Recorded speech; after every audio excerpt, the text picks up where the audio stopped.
بسم اللہ الرحمن الرحیم. لن یضروکم، اب ترغیب الجہاد پھر آ گئی.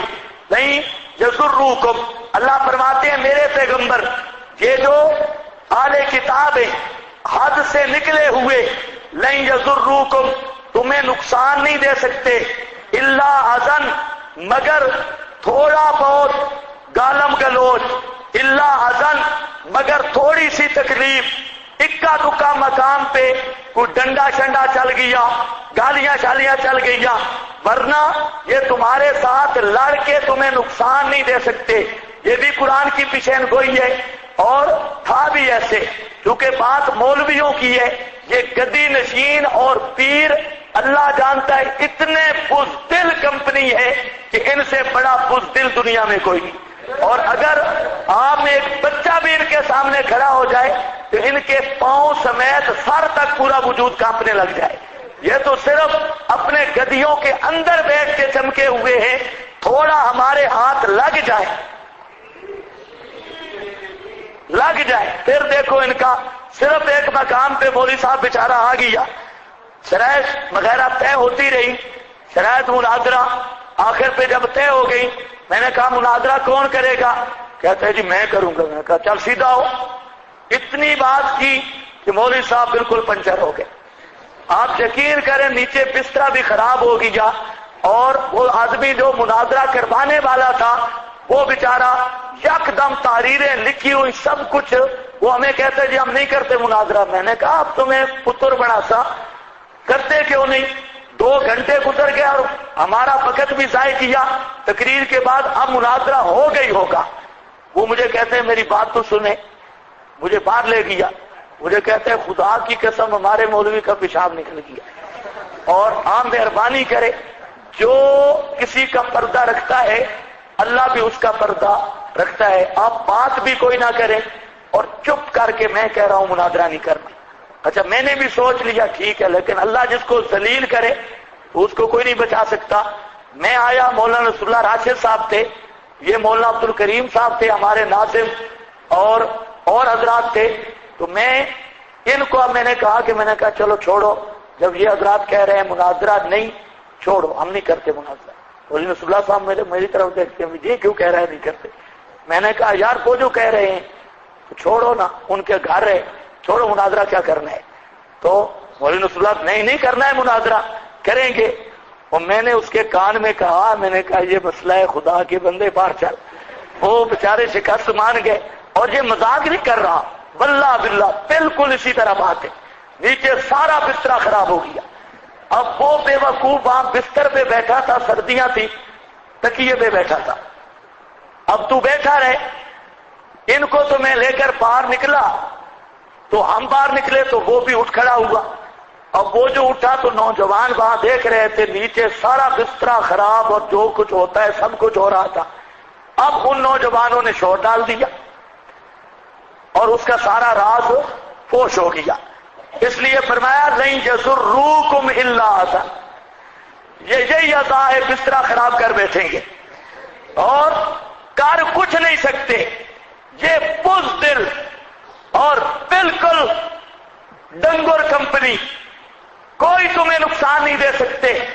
مناظرہ کا بڑا چیلنج کریں گے، ہم مناظرہ کریں گے، امیر صاحب ہو، ناظم صاحب ہو، اور جب مناظرہ کرنا پڑ جائے تو یہ اگر انہیں موقع مل جائے کس کا حوض الی الرحم کا تو وہاں پر بھی جانے سے نہیں کترائیں گے. یہ اتنے بزدل ہیں تمہیں کہہ کچھ نہیں سکتے. لن یضروکم الا اذى، قرآن نے تشین کوئی کر دی، کچھ بھی تمہیں نقصان نہیں دے سکتے.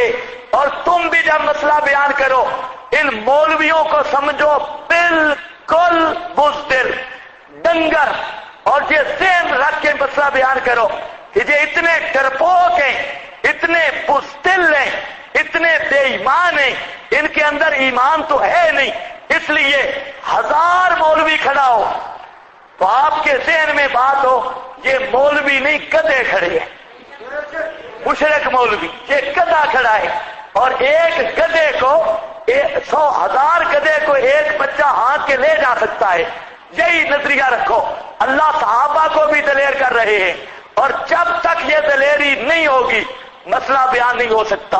لن یضروکم، نہیں ہرگز نہیں تمہیں نقصان دے سکتے، الا اذن، تھوڑی بہت بھاں تھوڑی بہت زبانی غلامی، تھوڑی بہت لڑائی، ہاں وہیں یقاتلوکم، اور اگر لڑے تم سے یبلوکم الادبار، دوبرے دے کر بھاگیں گے، یبلوکم الادبار، پیٹھ دے کر بھاگیں گے۔ ذلت سے کنایا ہے، ذلیل ہو کر، رسوا ہو کر، اور پیٹھ دے کے بھاگنا کوئی انسان کا کام ہے؟ دوسرے کے سامنے پیٹھ دے کے بھاگے؟ فرمایا جتنے بزدل ہیں بے ایمان یہ بھاگیں گے ادبار، پیٹھ دے کر، یعنی رسوا اور ذلیل ہو کر بھاگ جائیں گے۔ ثم لا ينصرون، پھر کہیں سے مدد بھی نہیں کیے جائیں گے۔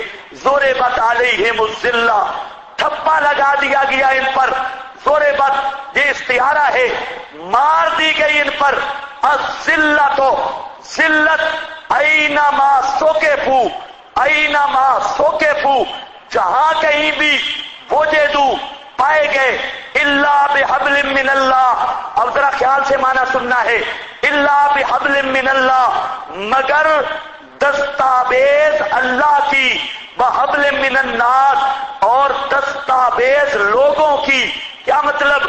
اللہ فرماتے ہیں یہودی جہاں کہیں بھی رہیں گے ان پر ذلت اور مسکنت، بے قدری، ناقدری اور ذلت، بے عزتی یہ چھائی رہے گی۔ ہاں ایک بات ہے، بحبل من اللہ، اللہ سے اپنا عہد پورا کر کے مسلمان ہو جائیں۔ بحبل من اللہ کا کیا مطلب ہے؟ اللہ سے عہد پورا کر کے کیا ہو جائیں؟ مسلمان۔ اور بحبل من الناس، کسی لوگوں، کسی دوسرے کی قوت کے زیر سایہ اپنی طاقت بنا لیں، صرف ذمہ بن کے نہیں، بات سمجھو، بات ذمہ بن کے نہیں ہے، اس لیے لفظ سمجھو، کسی دوسری طاقت کے زیر سایہ رہ کے قوت حاصل کریں تو کریں، مسلمان ہو کے قوت حاصل کریں تو کریں، کسی دوسری طاقت کے زیر سایہ رہ کے قوت حاصل کریں تو کریں، اپنی پوزیشن میں نہیں کہ مسلمان بھی نہ ہوں اور ان پر ہاتھ بھی کسی کا نہ ہو اور پھر بھی یہ قوت حاصل کریں، ایسی بات کی قرآن نفی کر رہا ہے۔ کیا سمجھے ہو؟ آج لوگ اعتراض کرتے ہیں کہ اسرائیل یہودیوں کا ملک ہے اور اتنا طاقتور ہے، قرآن کہتے ہیں ضربت علیہم مسکنہ علیہم الذلہ، ان پر ذلت ماری گئی، اور اسرائیل ایٹمی ملک ہے، اتنا بڑا ملک ہے۔ تو ہم کہتے ہیں جاہلو، تم نے قرآن دیکھا ہی نہیں، قرآن پورا پڑھو، یہی تو قرآن کا اعجاز ہے۔ اللہ نے استثناء رکھی، الا بحبل من اللہ وحبل من الناس، آج بھی امریکے کا ایک منٹ کے لیے ہاتھ اٹھ جائے، جو اسرائیل ایک منٹ میں ختم نہ ہو جائے تو بات کرنا۔ اسرائیل کو صرف امریکے کتے نے پالا اور یہ کتے کے طور پہ پالا، ورنہ اسرائیل کی اپنی کوئی طاقت نہیں، یہ امریکے نے، یہ انگریز کی سازش اور اسی کے ہاتھ کے نیچے بیٹھ کے وہ بدماشی کر رہا ہے۔ اگر ایک منٹ کے لیے امریکہ اپنی امداد روک دے، حبل من الناس، امریکہ اپنا ہاتھ اٹھا لے، اسرائیل ایک دن بلکہ ایک منٹ تک نہیں رہ سکتا۔ اس لیے یہ بات اللہ نے پہلے بتا دی کہ یہ یہودی، یہ بے ایمان ہر جگہ پہ ذلیل ہوں گے، لیکن استثنائی صورت یہ ہے کہ تو اللہ بحبل من اللہ، اللہ کے حبل کے ساتھ یعنی قرآن کو مان لے اور ایمان لے آئیں، یا حبل من الناس، یا لوگوں کی رسی۔ لوگوں کی رسی کا مطلب کسی دوسری طاقت کے زیر سایہ ہو، یہ الگ مسئلہ ہے۔ اب دوسری طاقت کے زیر سایہ ہونا، اگر وہ طاقت اسلامی ہے تو یہ ذمی ہوگا، اگر وہ طاقت غیر مسلم ہے تو یہ پھر ذمی نہیں ہوگا۔ صرف ذمی کے ساتھ خاص نہیں، دوسری طاقت کے زیر سایہ پھر تو رہ سکتے ہیں، لیکن یہودیوں کی اپنی سلطنت 14 نہیں 1450 سال ہونے کو ہے، آج تک یہودیوں کی سلطنت بھی نہیں بن سکی، انہیں عزت بھی نہیں مل سکی، اور قیامت تک انشاءاللہ نہیں مل سکتی الا بحبل من اللہ وحبل من یہ آیت سمجھ گئے ہو یا نہیں سمجھ گئے؟ ہاں، اصل یہ معنی ہے آیت کا۔ یہ جو معنی غلط کیا جاتا ہے پھر اشکال ہوتے ہیں، بھئی اب اسرائیل ذمی تو نہیں، ذمی کہاں ہے؟ اور جہاں قرآن میں کس لفظ کا معنی ہے ذمی؟ مسئلہ تو یہ ہے، یہ تو اپنا فام ہے، ذمی بن کے قرآن کا تو کوئی لفظ نہیں ذمی کا، قرآن نے تو بہترین لفظ بولا حبل من الناس، ہے ذمی کا معنی؟ پتہ نہیں آپ غور کر رہے ہیں یا نہیں؟ یہ آیت اگر سمجھ نہ آئی تو اس طرح دورہ پڑنے کا فائدہ ہی کوئی نہیں ہے۔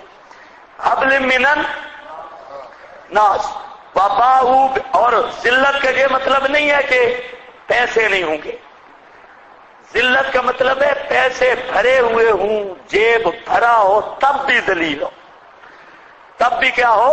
کئی آدمی ہوتے ہیں نا خسیس قسم کے، پیسے ہوتے بھی ہیں لیکن نسوار بھی دوسرے سے مانگے،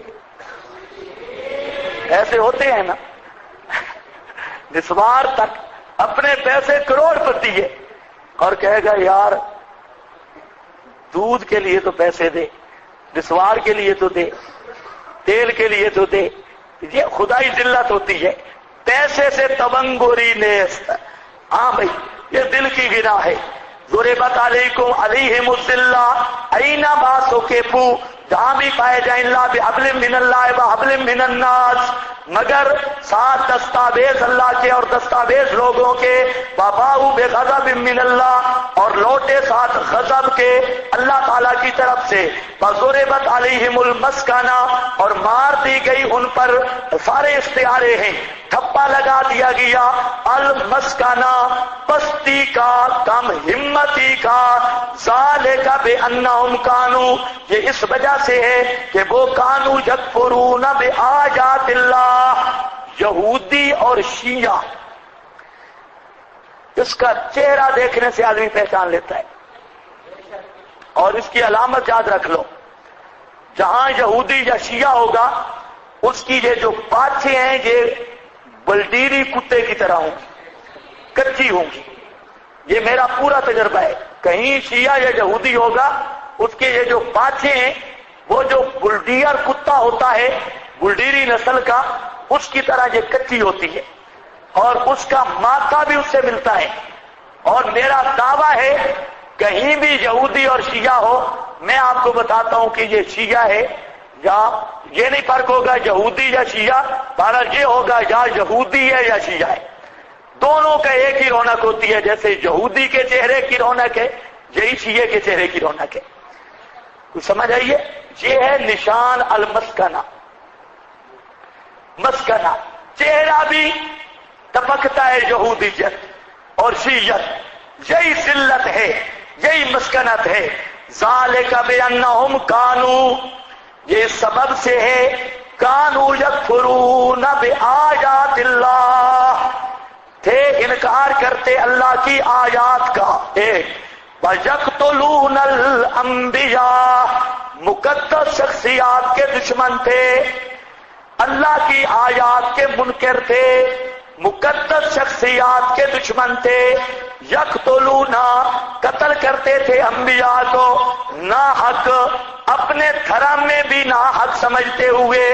ذالک بما عصوا، یہ اس لیے کہ انہوں نے نافرمانی کی، وَكَانُوا يَعْتَدُونَ، اور تھے حد سے گزرنے والے۔